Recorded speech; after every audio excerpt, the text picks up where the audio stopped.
Here we are, another podcast. Do you like the in-person podcast, or would you rather see me through a computer screen?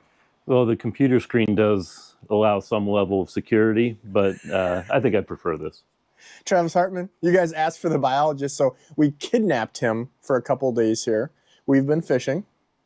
We have a lot to talk about. I see you prepared nothing, but we could just ramble on forever. But in all seriousness, we were kind of talking. I want to know some of your thoughts from the earlier days. So we are down in the, I would say in my brain, I say Eastern Basin, but technically we are in the far east of the Central Basin, but we're a long way from where I'm from or typically fish. And, we kind of joked about it. Like, I saw more boats today, granted the weather was amazing, than I have almost any day I've been down here in a long time. Mm-hmm. And I think that's because the weather's going to be really crappy tomorrow. Yeah. But before we get into kind of what happened last few days, me and you, before we knew each other the way we do now, 20 some years ago, right? Post-college a little bit. You're aging us. Yeah, well, you're a little older than me. So you came down here, and I used to come down here and guide and do stuff and stay down here, and I would never see another boat. Back then, like zero trailer boats hardly, and down here, then there was really none. There's only just a handful of charters even that operate down here. So how did you used to fish some of that deep water stuff? So people maybe have watched the videos we had done together, I guess last year. We've done several. If you want to go back and check some of our stuff out, like kind of day in the lake down here fishing that. When we say deep water, 70-something feet, right? Yep. Anything over your head is deep. But so going back, before you knew me, early 2000s, when you came down here and did whatever you did, like lay out what that was. I got advice from good mutual friends before I came down the first time, Matt Davis and Dan Geese, and talked to some people that were familiar with fishing down here, and I realized real quick I needed some different equipment than what I normally use in the West Basin. I needed to have some lead core, probably needed to have some heavier weights than I usually used at the time. So I set some lead core up. That was the old Dacron lead core, 5 feet per foot, not the 7 that we currently get. Yeah, so Suffix 832 is what he's talking about. It's a much smaller diameter, so you go, it's 2 feet difference. Well, on a core of lead, 20 feet. Big difference, yep. So I started fishing lead core, just going out and looking for schools of bait, looking for hooks and putting lead core out, and really liked it right away, had success, but I realized at the time that for me, it seemed like the rougher it was, the more advantage there was to using lead core. So I did start playing around a little with snap weights and basically using more Western Basin style rigs, but heavier weights, longer leads, and kind of got comfortable with when it's rough, I use lead core, and when it's not as rough, I can get away with snap weights because I was using similar baits, just different ways of getting them down there. So funny thing, I don't know if you probably don't know this. So probably about 5 years ago, because it was right around the C word, not the C word, Mom, but yeah. Danger zone. We're gonna get shadow banned here. But I came down here just a cameraman, so I could run 6 rods. Did not talk to anybody. Came out. I was the only trailer boat in the parking lot because it had blown for 2 days. And I think everybody, and then I kind of realized why, because we went out and it was still like, there was zero wind, but we still had rollers that were like 3 to 5 footers because it was, like 8 to 10s, the couple days before.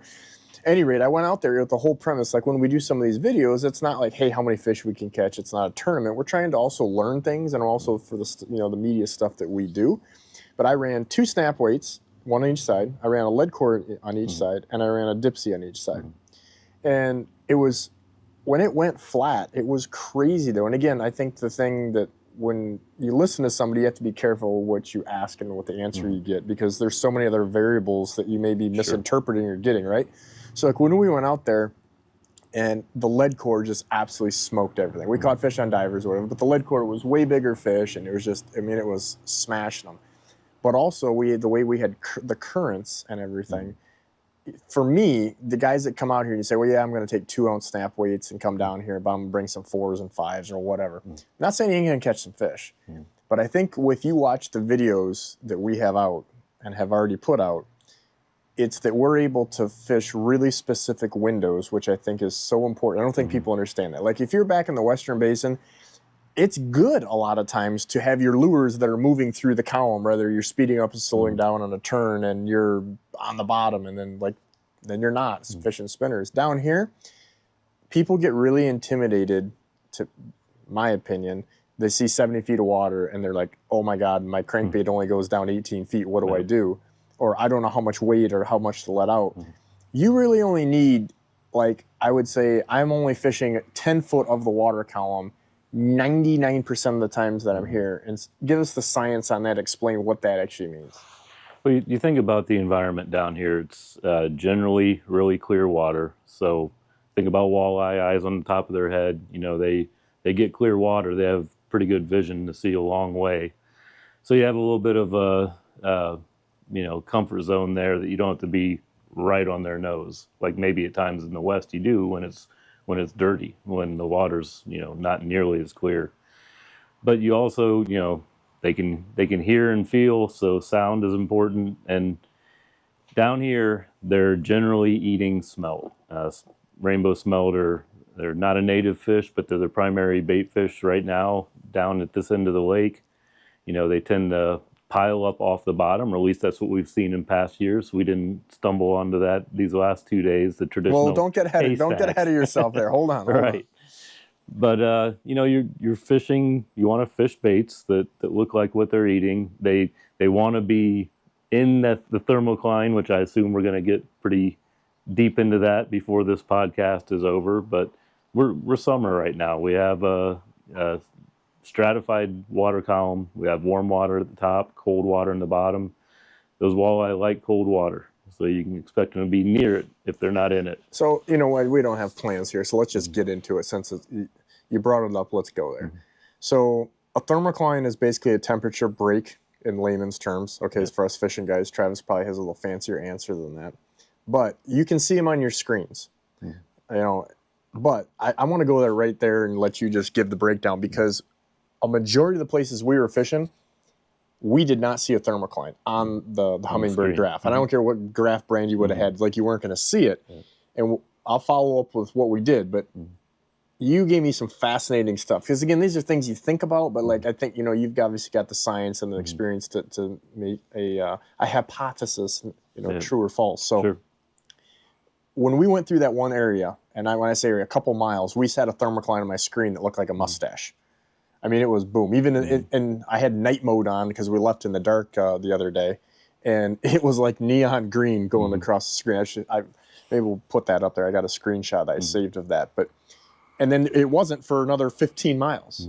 So tell me what you think that is, or likely could be. Yeah. So first things first, it's the separation zone between two masses of water, and if you think about the physical properties of water. Warmer water is not as dense. Colder water becomes much denser as it approaches 4 degrees Celsius, as it gets close to freezing. So you have this transition zone where it's not just temperature transition, it's a density transition. And what will happen is the other stuff in the water column, various plankton species, right now out here, spiny water fleas are prominent in that lower food web. Those things will sit on that density change. So there's that colder, denser water below the warm water, depending on the time of the day or what they're doing with their feeding and their activity. There's times they'll settle right down and sit on that thermocline, and it really makes it apparent on a sonar, because you have not just that temperature and density change, but you actually have animals sitting on top of it. It's like a layer of carpet. So literally what we're thinking is the thermocline, and it is. It is. But it's being highlighted by microorganisms or really small things that are just clumped up, essentially. And, we know that the entire central basin right now is stratified. There's a thermocline everywhere. But like you were saying, once we got past that, you might look at your sonar and think, oh man, there's not a thermocline here. I'm not marking it. Well, it's just an area that isn't as active, as biologically rich, so there's nothing sitting on it, and it makes it really hard to mark without anything layering on it. Kind of off topic, but roundabout way, getting back to the last couple of days. This year, the currents have been insane. I don't know how much you got to fish in the Western Basin up until now, basically, let's say springtime or late winter. the currents have been just insane. I mean, like crazy. And I'm really good at reading currents, but there's a little few cheat things and things that you can do. But the reality is you can't ever really. You're guessing good, right? And the cheat code is the fish hawk. And I actually have it now on, and I every year I just keep widening that window more into the cool water periods that I keep an electric downrigger on my boat. I haven't put a rod on it for 2 years, I don't think. It's pretty close. May even be more than that. But I just want to power that up and down so I don't get lazy. And then, especially like now, I don't want to have to crank it up 40 feet or whatever it is. That has been so crucial this year in the Western Basin.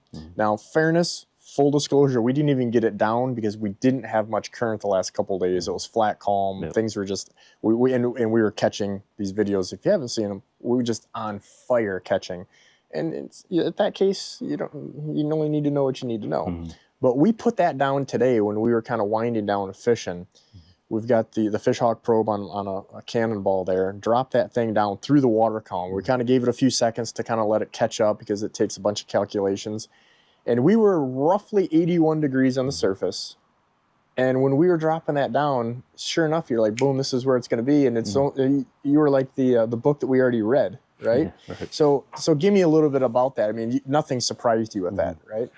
Yeah, and like you said, it's 81 on the surface, and that's warm. That's high for Lake Erie. We've come through a really hot month after a cold spring. But right away I noticed, well, it's actually like 76 when you get below that top few feet of water. Still warm, still, above Walleye's preference.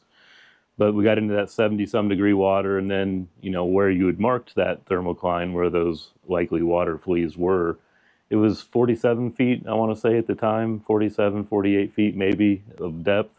So as we got the fishhawk down there, the downrigger down there, we hit 68, and it's like, this is where it's changing. We'd been in mid-70s all the way down, and then all of a sudden we dropped into the 60s. And it's actually just a few feet of transition. And then once we got under that, we were down to 61, 60, and then we hit 59 down towards the bottom. And you called it. You said, are you comfortable putting this down a little lower, with the ball? Because I do have about $1,000 hanging off that thing.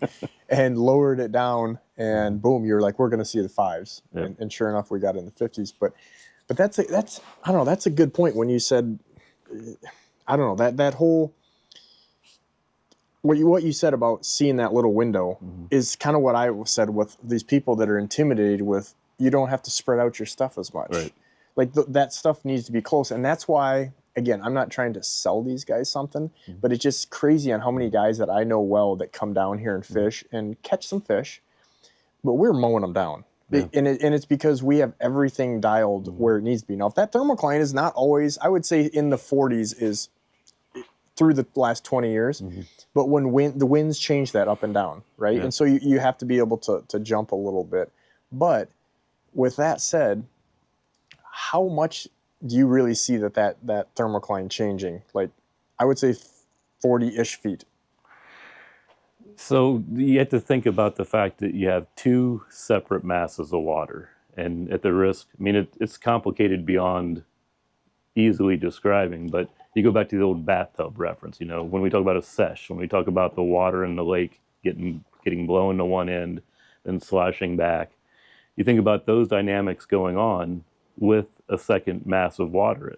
So what you'll get is, and a lot of times it plays out that colder water mass that at times doesn't have as much oxygen actually gets pushed towards the Ohio shoreline.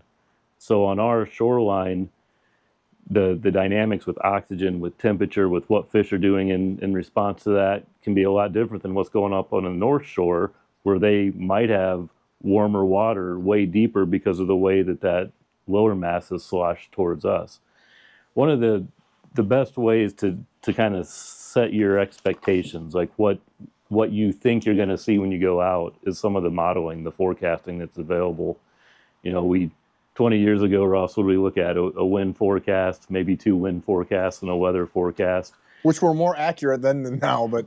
That's a whole nother podcast, right? But, we might have had surface temp. We might have had access to surface temp diagrams that were fairly current. Now we have NOAA modeling that tells us not only, what that bottom temperature is. So right now you can log on to NOAA's website, find their Lake Erie hypoxia modeling site, do a Google search, you'll find it. And you'll see bottom temp, you'll see bottom oxygen, and then you'll see a cross section of the lake that kind of gives you that three-dimensional view, because the oxygen isn't always the entire cold water mass. We have oxygen right now. We experienced it the last few days. We did last year when we were out here.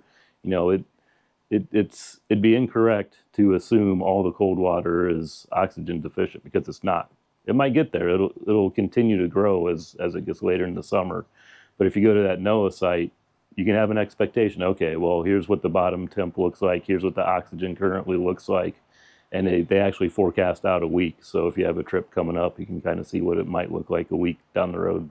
So that trip I mentioned like 5 years ago when it was rough or calming from being rough, there was a thermocline or a temp break. When I say on the bottom, it was on the bottom, and everything was stacked. It was like a zoo out there. Like there was just crazy amount of marks of bait and fish and everything on the bottom, and it was really hard. We had to fish, end up going to like a full core and putting some weights on, because if you were down there, you're catching, moving the boat and doing things to get down there. But then a couple hours, once that went flat, I mean, the lake went bathtub flat, nobody out there, and we got on a small pod and we just circled on them and just wrecked them.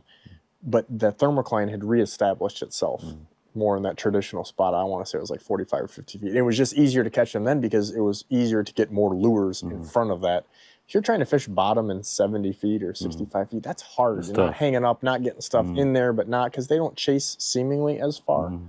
But again, I think the thing that, put it in your words, but like, so we're using lead core or single strand wire to get to that depth, and the important thing is to maintain it. Again, I'm not anti-snap weight, but when you turn, or the currents are strong tomorrow, it's going to completely change that, where I just feel like I can fish all of those lines easily and keep them at that zone. And if it's not the right zone, boom, now I just make more or less colors or adjust the leads or whatever, in order to get there. And I don't think people, I don't know, it just seems like they don't trust that or understand that enough, as simple as it sounds to me. Well, and how much of that comes back to, though, having all of your setups the same? It's not matching my setups. It's not matching someone on the internet that posted setups. If you look at your reels, your rods, how you set everything up, they're identical to each other.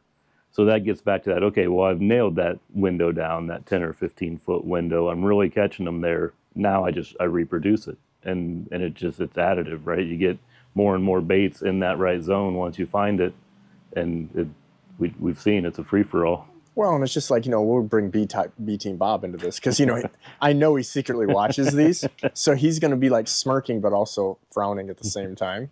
I'd like to see that face. But he was like, oh my God, how many lead core reels do you have? And I'm like, Bob, do you really want to be out there when they're on 7 colors, which with that suffix is about, and a deep junior thunderstick, it's about 50 feet. And like 2 days ago, that was the juice. Like, I mean, if you want to catch them, put 7 colors of 832 lead core out and a deep junior thunderstick, and it was nonstop.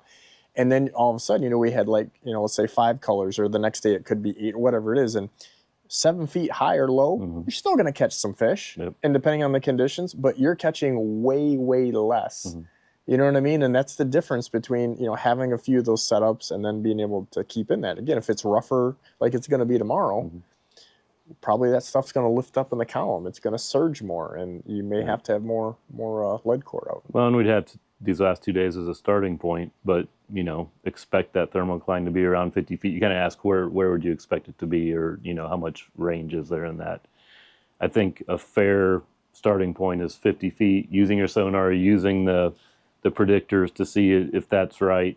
But then when things change, when we get this wind tonight and tomorrow, or when you're coming to the lake after a big blow, that's where you've got to be adaptable. And, it can be as shallow as 30 or 35 feet when it's really gotten pushed towards us. It could be out at 60 or 65 feet when it's kind of gotten pushed away from us.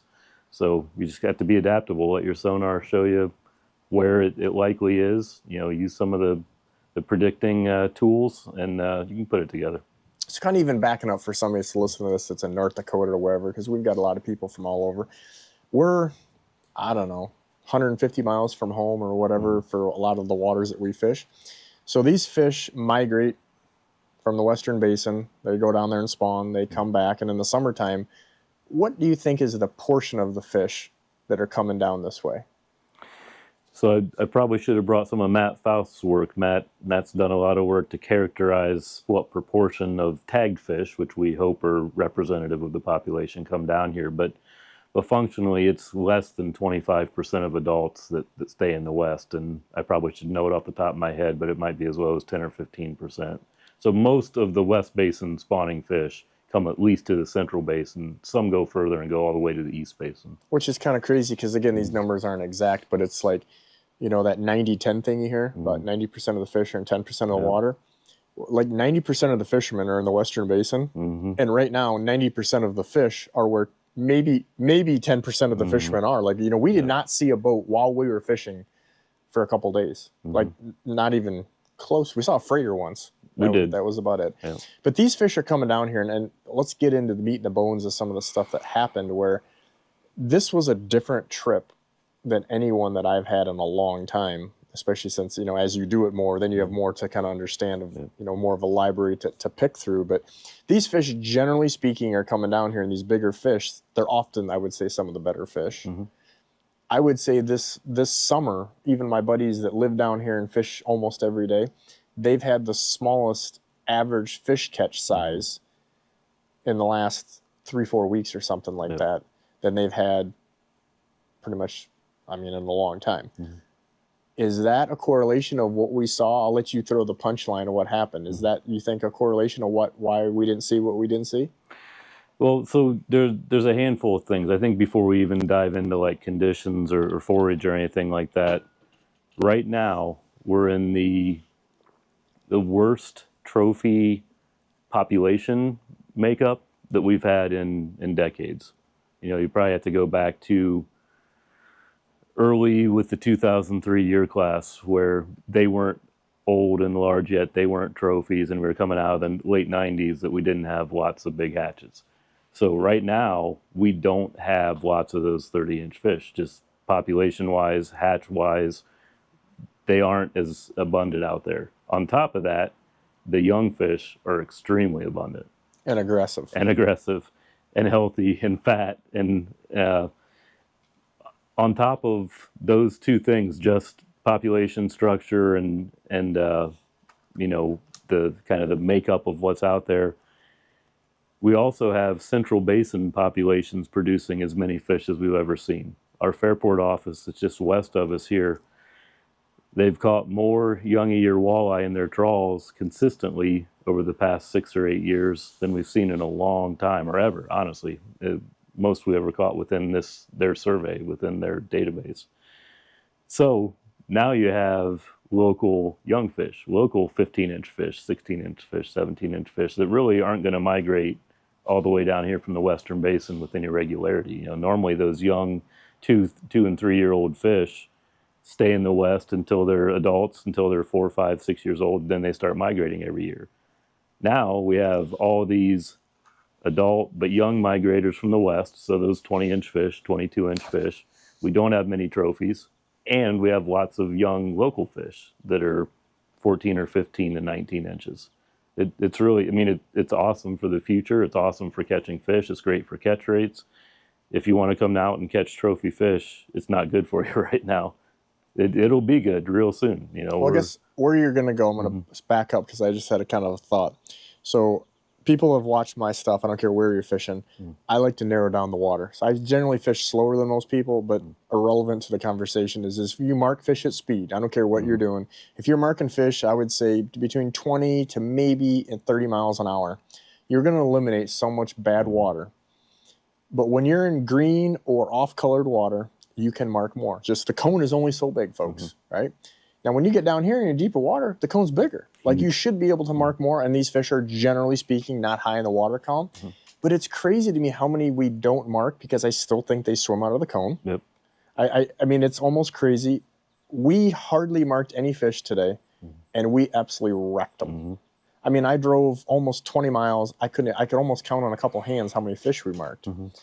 Now down here, for you guys that are taking your time to listen to this, the trick that I've always used is, and this is where you're going to come in, I don't care where we're marking fish at, find me the bait, and I know where I want to go. Now also, I don't want to be right up in it. I've had screens where you just look and you're like, oh my, this is like a simulator. Yep. Generally speaking, down here with the temperature, because of that temperature break, it's smelt, because they don't want that warm water. And when I find those smelt, I want to get just outside of a whole bunch of them, and I know that them fish are going to find them.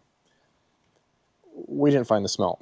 Yeah, we did not see the traditional haystacks. And what you were talking about were the first lessons I learned down here 15 years ago.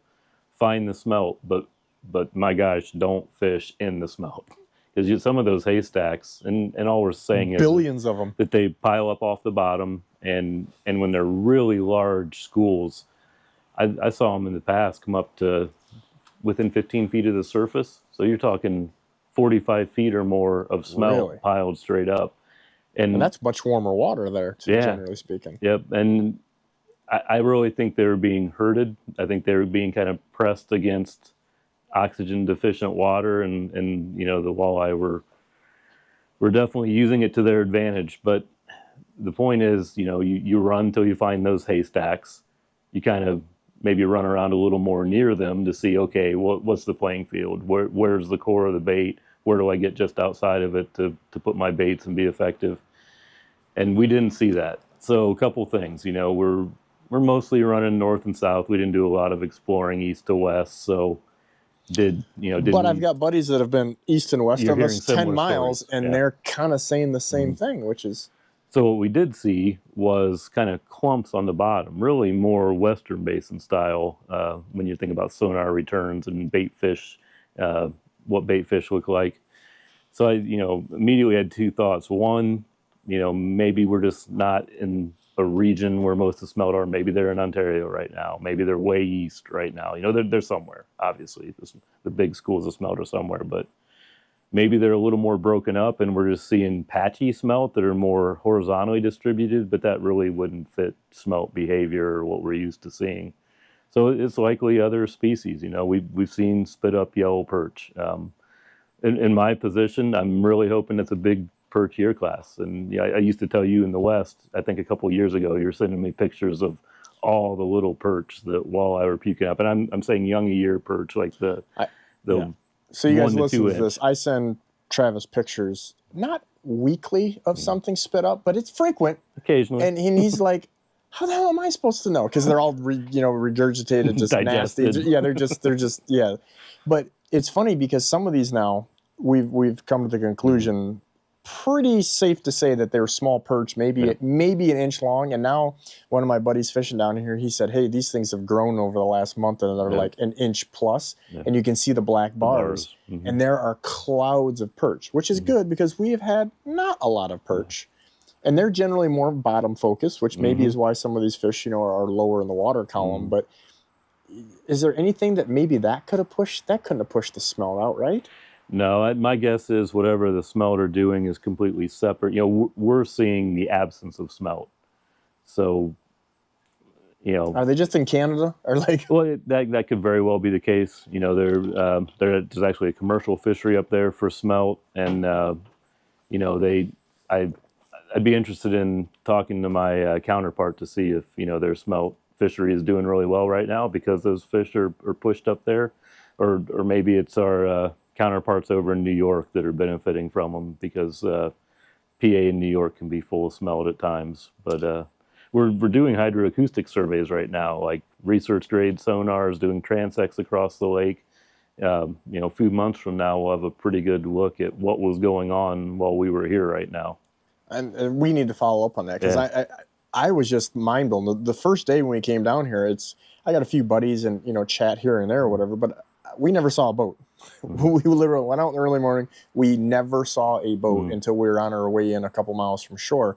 And when you're driving out there, I was even looking at you, and I won't want to say I was panicky, but I'm like, something ain't right. We weren't seeing anything, and we ended up having a smoke fire bite. But the other thing is you guys that have watched the videos probably know this. I use a combination in the summer, whether I'm guiding or filming or whatever, is I put my fish in the live well just to get them off the floor. And they're dead, which we'll talk about later. but then keep it track, keep in count, and then we move them to a cooler on the front of the boat. With that said, rather it's in my boat. We even had it when me and you filmed last year. At least 3 or 4 times a day, and that's being generous. We're going to see what is you're calling a smelt, something that's usually heavily regurgitated, that's flying out of the boat as we're trying to unhook a fish, or my live well is full of them, or my cooler's full of them, or we're cleaning these fish here at our temporary fish camp. We didn't see jack. I'm firmly say in however many, 60 fish or whatever, we did not have one smelt visible. Yep. Yeah, and that's, well, a couple of things. Plenty of times you are catching fish that, one, have either regurgitated, thrown up while you're reeling them in. And with wire, with lead core, with the stuff we're doing down here, there's a long reel in, so plenty of time to throw it up. But the other thing that we didn't really touch on, and we did see a little of this on the sonar, some of the more maybe more backscatter looking stuff that we don't always see down here. The midge hatch was unbelievable. Oh, my boat knows. My boat's never clean anyhow, and now it is like a dumpster. I mean, it was like June Western Basin, right? When the midges are crawling all over you because it's a calm day. And, at the risk of making assumptions, some of the walleye we caught, of course, were evacuating the other direction, not throwing up, but, passing some waste, we'll say. You said that they're pooping. Is that what you're getting I'm at? saying they're pooping. We got formal Travis. We're going to, right here in this yellow cup for you guys watching on YouTube, this is not for the children. This is for the children. Travis went cup free. Cup free. That's right. Okay. But the waste that I saw is indicative of when they're really eating midge larvae or mayfly larvae, that really dark colored.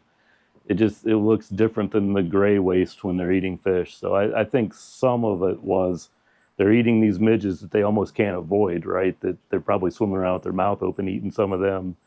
When they encounter those yellow perch, they're eating a few of them. And before everyone says, oh, Travis Hartman said the walleye are eating all the young perch.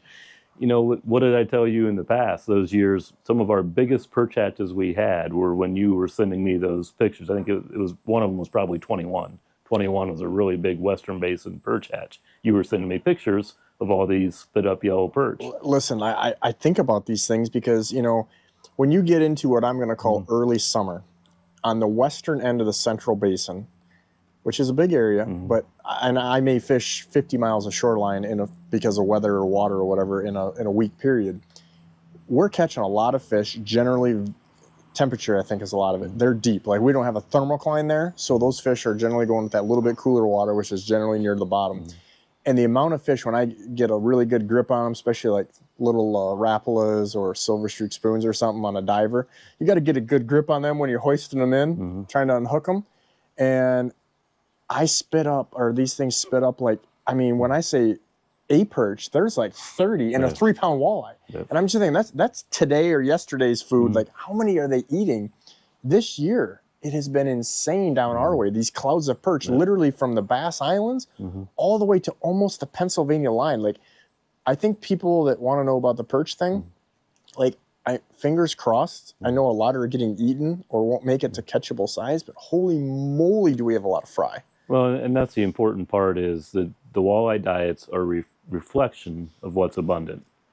So we know from diet studies that when they have their preference, they're eating gizzard shad, emerald shiners, rainbow smelt. All those things don't have spines. They're really easy to slide down once they grab them. There's not hard gill plates with spines on them. There's not spines in the fins. So when they're eating things like young ear perch, one is it's a really small meal, so you're only eating them if they're abundant and easily available, because you're not going to spend time, energy, resources seeking out individual little yellow perch that might not be abundant. So my hope, and we'll know when we do our surveys coming up in a month in the West and then in a few months down here. But my hope is this is a reflection of a really big hatch, that they're eating them because they're so abundant that they can't avoiding it. It's crazy to me because I think of myself, or I'm thought of as a walleye guy, right? Like, I don't really fish for perch much, don't really want to. I love eating the damn things. But the amount of comments or questions we get are like, where the perch? I know you've had it because you spoke at an event that I also spoke at, and the people were basically like, where the hell are the perch at? Like we make them back here like they're burgers on a, in a short order cook line here or something. But where are the perch at, man? Well, we got a lot of them, but it's going to be a little bit. Like how long, those perch that are, let's say an inch right now, that's this year, young of the year as you call them. How long until like that's a keeper perch? We're seeing 2-year-old perch as big as 9 inches. That's holy shit. That's the upper end. Those are the biggest ones. That's not the whole, distribution of sizes, but the biggest 2-year-old perch are 9 inches. So what we're seeing is in the angler fishery, people targeting perch and keeping them, the smallest perch they're keeping are big 1-year-olds.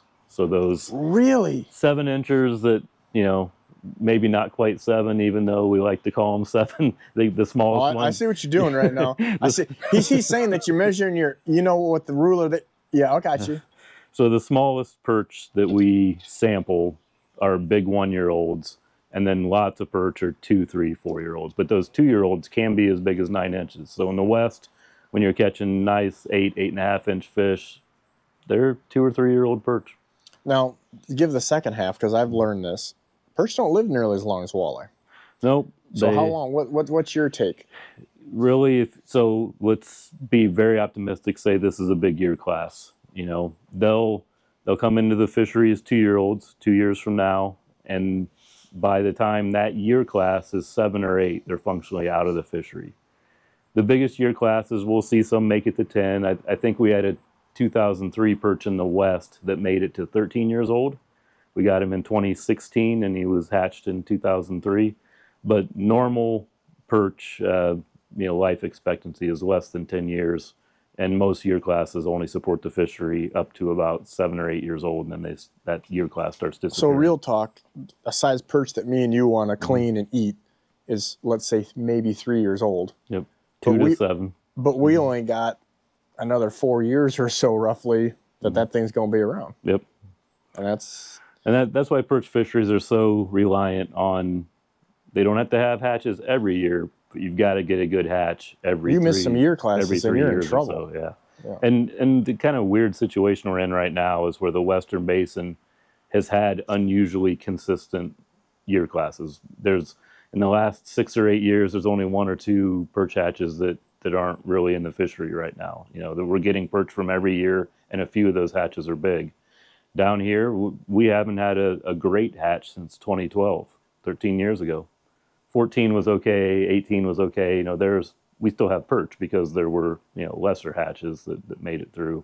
We need a big one. We're due for a big one. Well, I think the elephant in the room too is at least a street side biologist like myself would say, well, there's 100 million walleyes or whatever that number is eating them, right? I mean, that's cutting down on some of these what maybe were a good hatch, and they're mowing some of those down. It's 100% part of the story. I think where a lot of anglers maybe get frustrated is when they really start focusing on one thing. Like, man, the walleye are really knocking the perch back. Well, they're part of it, but we need the right conditions to have a big hatch, and then we need the conditions for that hatch to survive. And so much of that has nothing to do with predation, with predators eating them.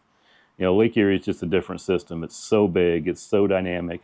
When things are right, it's more productive than any freshwater lake in the world.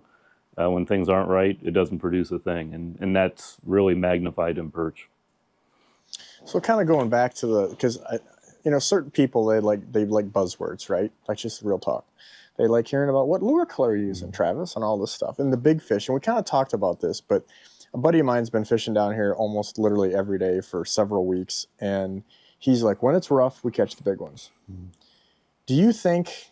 I don't think there's as many big ones in the vicinity we're at, just based on watching screened, my feel, knowing what's going on, when you're going through that many fish, not getting more odds. Now, don't get me wrong, like the videos, if you haven't watched a couple of videos we have, or maybe they're not even out by the time you see this or you don't watch it, but smoke, fire, bite, we never got, on both the videos that are coming out, we never got all the rods out. Never. We had rod socks on rods both days that they never got out. But with that said, it was not our best average size, even though they were amazing. Like if you're fishing on Lake Winnebago, you'd really love these days. But I know you kind of already said it, where when there's that many fish around us, or they're feisty, that maybe the 8, 9, 10 pounders, is not going to be as aggressive or chase as far or whatever that is. So that's probably part of it, right? But don't you, my gut would be like, if I was down here and, hey, I got to catch a 10-pound walleye or I'm going to get shot, I probably wouldn't even put the lures in the water until I would drive and find them damn smelt. Because I just feel like that's, you can say everything you want. You got to go where the big daddies go. And they're down here. I feel like they're coming from Toledo to here, not just to like get swimming exercise. They're like, we like this. Coming down here for cold water. Porterhouse. And abundant smelt. 100%. Walleye porterhouse, right? Yep. And again, who knows? That could be, I mean, how much are you going to drive around, especially when you're catching 25 fish an hour? But, you know, whether it's up in Canada where there's like zero angler pressure or just in the kind of the middle of nowhere, because it's down here, I mean, you're 25 miles offshore, but so are they. And it's almost like that ground, it's like the no man's land, if you will. Have you seen this in any of the stuff you've done jointly with Canada? So it is interesting to put it together. I mentioned that hydroacoustic survey. We basically get either cross sections of the lake or shorter transects spread all around the lake. And you really do get a within 2-week snapshot of kind of what the lay of the land is. You know, north to south, how's baitfish spread out? East to west, what's it look like? You know, there's never okay, I'm going to do something that shows me today where everything is, right? There's not like live monitoring buoys that detect smelt as they swim by or see the schools, but it's never an even distribution. You know, you're never going to see like evenly spaced, perfectly spread out smelt schools. And it's actually kind of what you see with steelhead, where some combination of currents, water temperature, conditions like congregate them in, you know, the areas might be big, but they're confined areas. You know, with steelhead up there, it's up at between Wheatley and Rondo when they get into that colder water that's pushed towards the west, but there's smelt and it's cold and just everything's right. I actually saw one of the diagrams or whatever you call them where they had like not surface temp, they had water temps that were in the 50s that had pushed up in, and I think it was in between those two, I call them bays, but that was on the Canadian main shoreline where that water flipped and just got pushed up in there. Craziness. So maybe the smelt are there. Well, we're talking about walleye and what they're eating and how that dictates where they are and how we catch them. Smelt are reacting to what they eat. So they're looking for the right zooplankton. Sometimes they will even eat larval fish. So wherever those food resources are that they need and the temperature that they want, that's where they are. And, you know, maybe that's north of the border right now. Maybe we should have had passports and Canadian licenses with us and gone farther north. Well, and we did go purposely, that we knew there was fish that were closer and we kind of wanted to just, I feel like when you do this as much as I do, trying to force myself to experiment, especially when the bite is so good. Like that's how you learn things. You don't learn nearly as much when the bite's tough, in my opinion. You know what I mean? Like, so if we couldn't go here and catch them when everybody's catching a lot of fish, it probably tells you something. Or if you can't do this, or, you know, we're testing lure colors and different things like that, or whatever it is. But I just think that we forced, and that's where I'm going to go with this, is we went out and day one, I'm going to let you kind of tell the story. I'd like to see it from your side because I kind of do what I do. And you know how you're jaded, like see the forest from the trees, as they say? When I come down here and I fish the deep water, I'm super confident in running dipsy divers with braided line and 832 lead core, which is a smaller diameter, gets you 7 foot per color, because I can actually get down where I need to go. With a full core, which takes a giant ass reel, I can't get down where I need to go. That's the huge advantage of the Suffix 832. Plus, I can use a much smaller reel, plus get down to where I need to, and then maybe some more, right? Now, we smoked them that day. I don't know how many people, because I know I have to force myself. Like, I spent, I don't know, it was like 90 degrees yesterday, and I spent an hour in the boat switching everything, took everything off, switched every rod. Every rod that was in the water 2 days ago was not in the water the next day. And we switched over to 100% wire dipsies and wire, single strand wire on the boards. So give me your kind of take on what you saw happening and your experiences in the past, just kind of like clue these guys in this, you know, a different way of doing things. Well, and I think first and foremost, you already kind of mentioned it. Like I I wasn't sitting where I could stare at the sonar the whole trip out, but I was glancing back and looking at it. And, you know, we saw, I think, what we kind of expected to see, where 68 to 72 feet, you start seeing some stuff. You start marking some fish. Some of it was maybe even higher than we expected, up to 25 or 30 feet. And then I just, like you, kept waiting for like the big haystacks. It's like, all right. It never came. And it never came. And we get all the way out near the line, and it's like, all right, well, we just drove a long way. I drove almost 60 miles 2 days ago. Yeah. And didn't see something where it said, you know, where you put a waypoint and said, okay, we got to circle back around to this if this is all that we see. So that was noticeable. Like, you know, we could have stopped in 70 to 72 feet. I think both of us would have been confident we're going to catch them. There's enough here. It'll be okay. But we were looking for some bigger fish, looking for something maybe stay away from everyone else. So, you know, when we started fishing, it's like, I know we're using the right things. We're likely at the right depths because of what we know about the thermocline. We also know there's oxygen below it, so we can be a little deeper than the thermocline. But it's that, are we seeing enough on the screen to expect to have fish on all the time? Well, and that's kind of where I'm going with this, and I want to expand upon it, because I'm a very confident open water fisherman. I name Bigwater fishing for, there's like a reason with that, right? And I'm really good at reading electronics. I trust my electronics. I know how that stuff is set up. I was kind of shitting my pants a little bit, because I just, with what I saw, I wasn't confident. And that even goes back with a lot of, I mean, I have thousands of days of doing this. My buddy Todd Frank, who's been on the podcast, an amazing podcast, one of the better big water fishermen for sure through the years, and a Lake Ontario guy. And he always said, like, when you'd fish around Dunkirk, some PWT events, I mean, 20 years ago, fishing with him, and he said, Ross, you put your stuff down, you get in the vicinity, you put your stuff down, and you troll, and you pick it up when you got to go in. And I'm like, he called it the put your shit down and go program. And it was one of those, literally, like, don't drive around, because you're not going to see something that makes you go, whoa.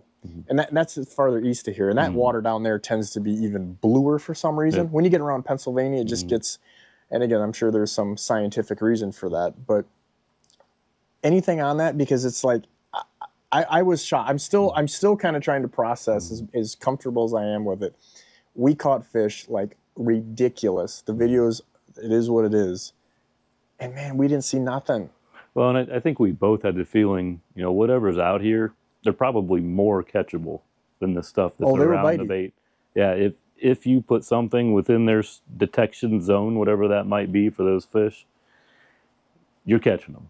And that's what we saw, right? Like, we didn't have a constant stream of hooks going across the screen. Although I will say, it was almost like when I first started fishing around the sandbar, like, I had to calibrate myself. Man, I'm not around the reefs during spawning. I'm not around the islands in late May. Like, good fishing here can happen without a screen that's full. The water's deeper. Not that you won't find that when you're there at the right time, but the weather buoy, for example. I have confidence doing what we did the last 2 days anytime I go out to the weather buoy and maybe don't see the marks I want. It's a feeding area. It's, you know, in that case, it's currents are right, food's right. Like, if there's fish here, I'm going to catch them. The only way I'm not catching them is if they aren't here, period. So I kind of felt like that today. Like, no, marks aren't what we want. We didn't find the smelt we wanted. But in the first 15 minutes, we're going to know. If I would have been filming a TV show, fishing a tournament, or taking someone out a Make-A-Wish trip or something, I mean, I would have been like, and I don't want this to sound wrong, but I have a lot of confidence, and I've done this so much. Like, I was kind of almost fishing memories a little bit, because I have waypoints that were on that screen that are 20-some years old, and there are just little areas that seem to be more consistent, and going through those. But this is almost like a therapy session instead of education, because I'm still trying to kind of process. You guys that watch the video, I'd be interested in you guys to comment and let me know your thoughts.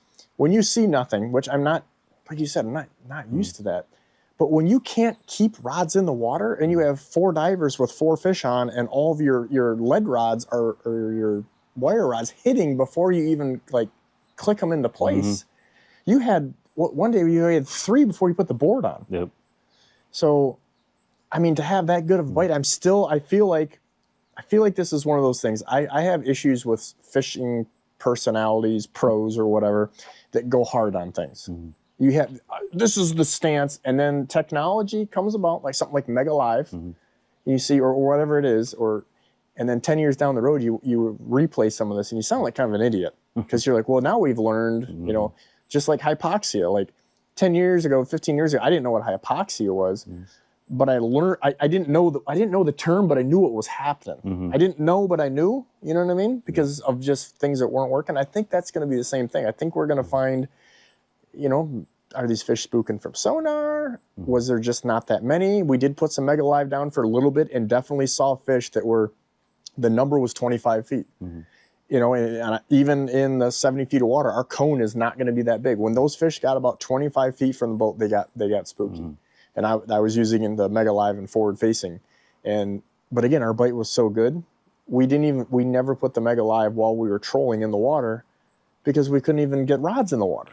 Well, it's probably worth mentioning. So if you haven't watched the videos, or if you're not aware of like Lake Erie lead core trolling, you know, this isn't rods off the corner of the boat, fishing behind the boat, trolling a contour on a river break. Well, and even if you are with 300 feet of line out, it's almost like in its own zip code. So you think about that, we're using planer boards to spread away from the boat. From that planer board back to where the lure is, there's over 250 feet of line in total-ish, something like that. So our lures are so far away from sonar cones, from boat noise, and these last 2 days were calm. You know, granted, I still feel like we should have seen more running, or would have expected to see more running if the number of fish were there that we caught. But it doesn't surprise me as much that we didn't see lots of fish trolling, because it was calm. The water's clear. It's warm. Like, I have no doubt those fish avoided the boat. And then our lures are so far away from that area of disturbance around the boat that if they're there, we're going to catch them. Well, and the other thing is even good-sized fish, this is, you guys listen to this, if you go do this, even if they're really good average-sized fish, they are not going to mark like a big, giant banana like you do when you're in the western basin of Lake Erie or your lake that's 30 feet less. And I think a lot of that's because they are out on the outside of that cone, number one. Number two, if you see multiple fish on the screen, which we did a couple times, you aren't looking at them very long because you probably have 8 fish on at once. Like when we went over a few, we had absolutely mayhem going on. So what kind of surprised you? Let's talk about, like, day one together, we fished the traditional thing like we started talking about. Braided diver rods, 832 lead core, deep junior thunder sticks. Second day, switched everything, went to wire. Coming back to that. You don't do wire like that all the time. No. So what was your give me your just talking out loud moments. So I think it did confirm to me, I enjoy fishing lead core. Lead core has a place on my boat. Probably should more in the west or the east end of the West Basin, and I don't do it there. It's not like in my normal routine. But I really enjoy lead core. What I noticed right away with wire, of course, you have to be more careful setting it. You have less room for error. You know, you can, if you damage that wire, you're re-spooling that whole reel after you get home, not out on the water. You're not just splicing something and fixing it. But it was noticeable how much less work it is reeling it in. So it's a long time reeling. You have to be careful. On average, we had about 50 feet more of line with the wire, but yet. But you're not reeling the weight of 210 feet of lead core line. I mean, you know when you have a big fish because there's just a lot of resistance and it feels different than just the line. But even those small fish, you're feeling that line. You're reeling heavy line for quite a while in each case when it's 5, 6, 7 colors like we were using. Well, you know, like braid has, depending on the braid, you know, monofilament, I guess I'll say, has almost 20 to 20-some% stretch, most monofilaments. Braids are like 1 to 5. Wire is 0.0. It isn't stretching. And you know, and that's another thing too. And again, we generally, where we're at, and maybe somebody's going to try this, because I know this works other places. I know guys that do this way away from here. When you're down there and you maybe have a light bite or a fish that's hanging, because these fish, I've caught double-digit fish that just hang on. And unless you have really, really good, like you do it a lot, and know the little indicators to look for, they can't read the board or know. They just hit and they swim right with you. With wire, you pretty much always know.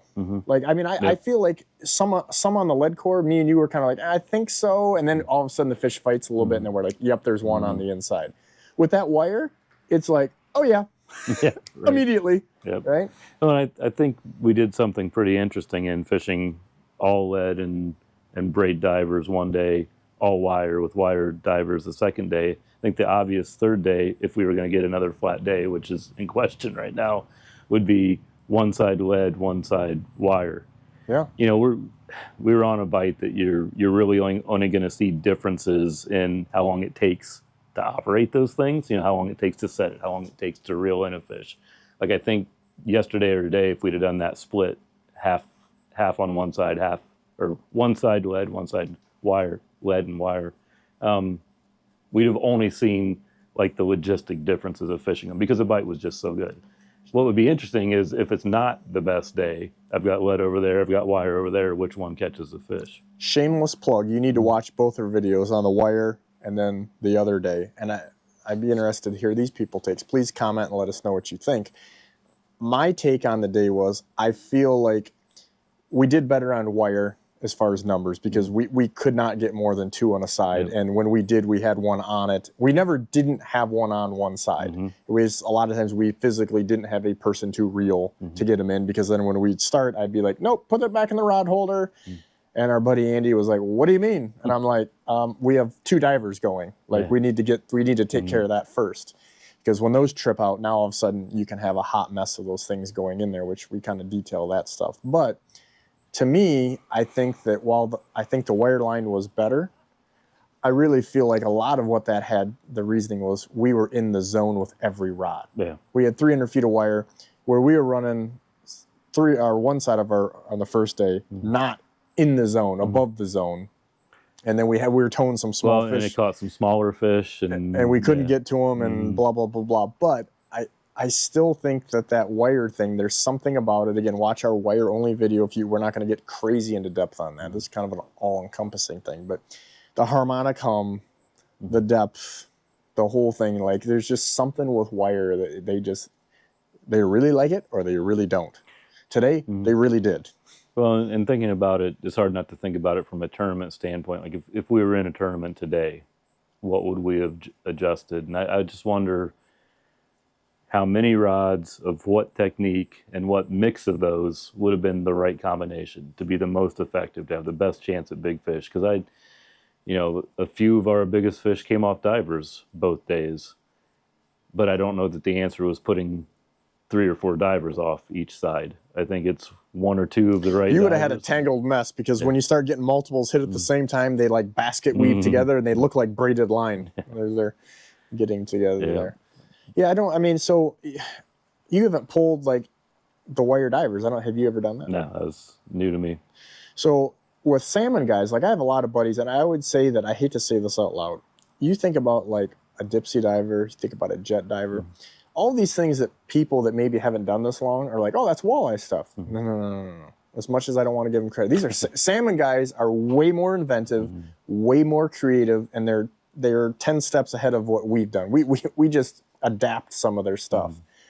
When you salmon fish, which we did, we have a podcast and a day we went over there with Chip from Silver Streak and my buddy Doug from Fish USA, both very accomplished salmon fishermen out of Alcott on Lake Ontario.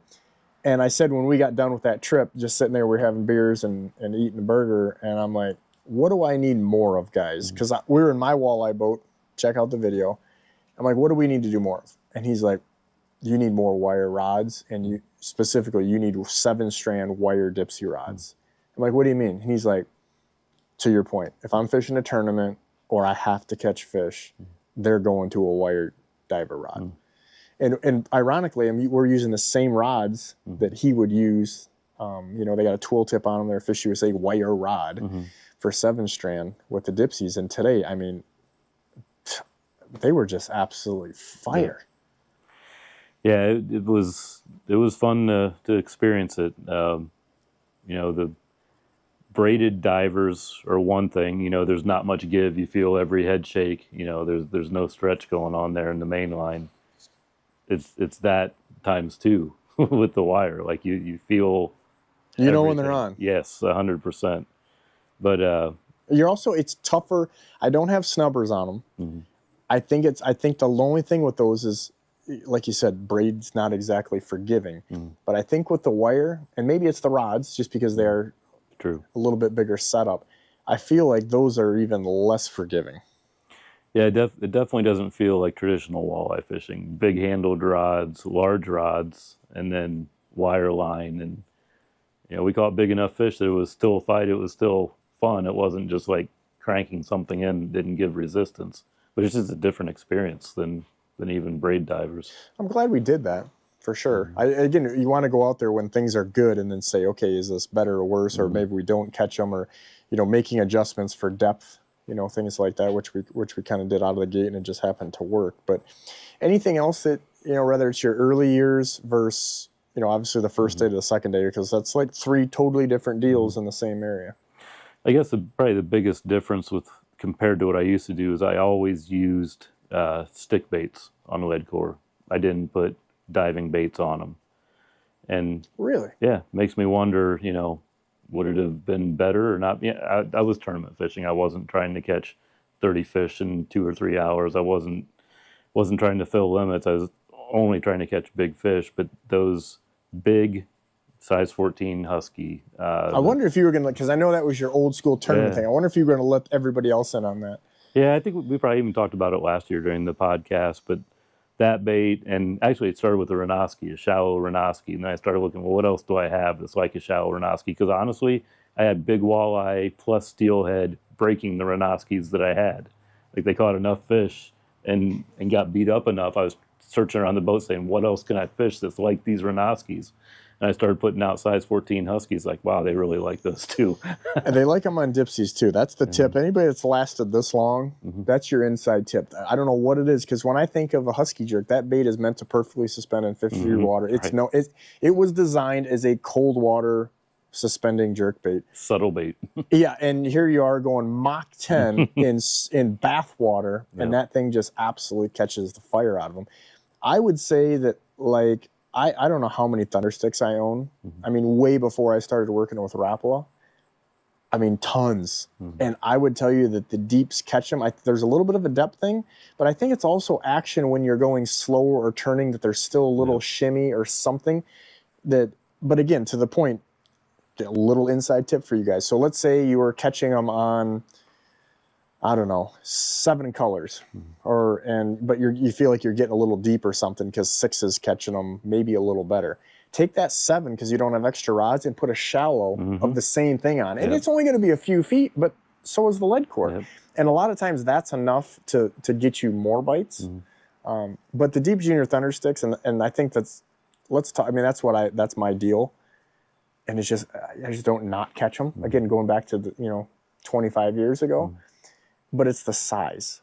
So full size, like the 14 he's talking about, that's a huge bait. Big bait. Full size Thundersticks, deep Thundersticks, absolutely I've caught them. You've watched videos where I've caught them on it. But I will tell you, even like last year, we ran a full size Thunderstick on a diver, the same color. And I even swapped them from side to side because it was just at least 5-1, the small versus the big one. And we were going through a lot more fish than we were on this trip. It comes back to profile, right? Those deep juniors especially. And even the full-size deep Thundersticks, they have that leaner profile, that longer, narrower, and it just absolutely matches the smelt that they're eating. And I'm not a match the hatch guy. I'm not it has to be a similar color to what they're eating. It has to be the same size. But I think it's a real thing down here. They're so tuned in to that skinnier profile. And that's something I didn't pay attention to 15 years ago. I was looking at more, what baits do I have that work with this technique that walleye might take a look at. I wasn't thinking specifically, all right, let's match a smelt. Well, deep juniors match a smelt. Well, and even within the size, meaning length, I think is what a lot of people are talking about. I'm going to tell you the girth. That's what she said. I had to go there. But when I've been down here on a fire bite, I force myself, fortunately, not enough. This is when you guys should be doing the same thing, to try out other things. And some of these baits that are a little thicker, even though they're minnow baits, I don't do nearly as well on, generally speaking. I've tried some of the like the Rapala shad baits and different things, and it's not that I didn't catch fish, but it was so much better on those, I'm going to call them pencil plugs, but like a deep junior thunder stick is not a big, the diameter is very small on that. Well, I'm going to tell you to keep a pulse on that one, because what did we talk about on the boat a little bit, or maybe cleaning fish today? Alewives are more abundant down here than they have in a long time, and if you haven't seen an alewife before, they look very much like gizzard shad. Might not be quite as tall, not quite like the football shape that a bigger gizzard shad is, a little leaner, but functionally they look like gizzard shad. So it makes me wonder, right now they're more abundant. I don't know if that'll continue. We've had a few hatches of alewives that we don't normally get. So this year, next year, if it continues, those shad, fatter, more shad profile baits might not be a bad deal down here. Well, the thin fin is like the sleeper. Like, that's one of those baits like our dad used type of thing, and it kind of got lost somehow in translation. And Rapala has a new one out that I know already works, because I might have got some in advance called, I think, the Harvest Shad, I think is the final name on that thing. I had them when we didn't even have a name on them. And things like that, absolutely start to kind of mix those things in, because you can't, even though that's worked forever, don't get lost on trying something a little different. And that's kind of what we did on this trip. We're going into the next thing, which one of my most confident things, if I had to catch a big one, would actually be on a willow or double willow harness. And part of it was Captain Air, me, that I didn't have them as deep as we probably should have. And again, we were catching so much that we kind of just left that out there. They were a little above, at least on day one, where the stuff was. Today we put them a little lower, definitely caught way more fish on them. But that wasn't the deal. This is one of the first trips that I would say, I don't know if I'd say it was not the deal, but definitely it wasn't like holding its own where I'm like, yes, right? Yeah, something about that combination of depth and crawler harness wasn't working like we would have both expected it to. And in fairness, I mean, yes, we could have caught a limit of fish just using just those. But I didn't really, and I didn't switch, in fairness, I didn't switch colors or anything like that. So there could have been some of that stuff, even though I think that just they weren't on that as much, because I would I'm interested to hear your thoughts. Again, if I can only put one diver out, I'm probably going to put a 3 setting, day in and day out. Yep. So I a lot of times would like to run a 3 and a 1.5. And that gives me enough spread both in the column, but also getting away from the boat. And again, you can do whatever you want. Our 1.5s were so hot the last 2 days that I don't know that I've ever seen something that dominant, to be honest with you. How many times that we had a double on both sides, not being on a lot of fish? Well, and the bottom line is we couldn't, like if the inside board got hit and we started reeling that in, we couldn't get it in before one of the almost every divers time was hit. Yeah. I wish sometimes in like with the video things, I kind of want to sit through the raw footage and just be like, count how many fish actually came, because those inside divers caught an atrocious amount of fish. Yep. And I think, I definitely lost a couple myself. I said it on the wire compared to the braid. But part of that might have been the lure too. A lot of those that we got in were just barely hooked. Yep. But do you want to tell them what the secret sauce was? Jointed scatter. Rapala jointed I know scatter. 2 guys that are going to Fish USA. If they I know one guy already went on his phone last night, and he was like, because I heard him. He heard him say, he goes, oh, they're sold out. Fish USA sold out of like 6 colors of those already. And I was like, well, I know where there's some.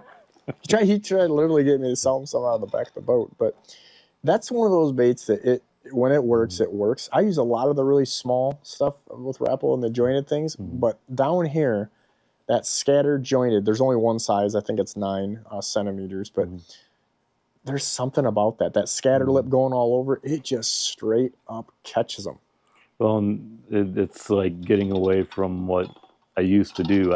I never did it a lot. I wasn't a big jet diver guy, dipsy diver guy, but when I did, I'd occasionally put they were either J7s or J9s, the original floating J7s or J9s, and they always caught fish. And at some point in the past 10 years, I just stopped doing it, for probably just because. I use J7s a lot. Yeah. I do, a lot. And they're, again, it could be the same thing down here because we don't have enough test data where I'm fishing 7 days a week back home, but J7s this year, I would say on average caught way bigger fish, but I will also tell you at the same time, there's a lot of days that they weren't out fishing spoons at all, and you needed, to take them off. Yep. And then there's days you want them in every rod. But there's something different about the scatter is just a unique thing. If you watch any of our videos, you've seen me smoke them on the scatter original minnow, which I know you quietly like. Oh yeah. The scatter tail dancer is just straight fire. It seems to do, it's almost, it kind of reminds me like the old reef runner deal. The reef runner hunting action. The hunting action, but yet the advantage with those scatters is, I don't want to say this out loud, but I've never tuned one. Right.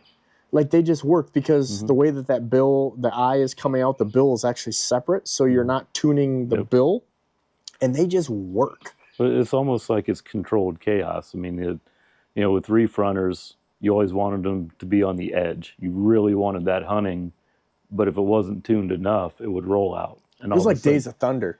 You gotta be right on that. You rubbing and racing, or what are you doing? But with the whole scatter series, it's like they've kind of harnessed that to where it always is a little bit of chaos, but never to the point that it just rolls out and you have to worry about it. This might be the only trip down here as well that I've never put a spoon in the water. You didn't? And I had them ready. I had them in the little liquid bullfold ready to go. I picked out some of my favorite colors down here, but those scatters were so good. And the crazy part is actually the night before I only had one. I had one on, one of them, and then I had a harness on the other inside diver. And after we took like 3 fish in a row on that scatter, I switched the other one to another scatter, and they never came off. Yep.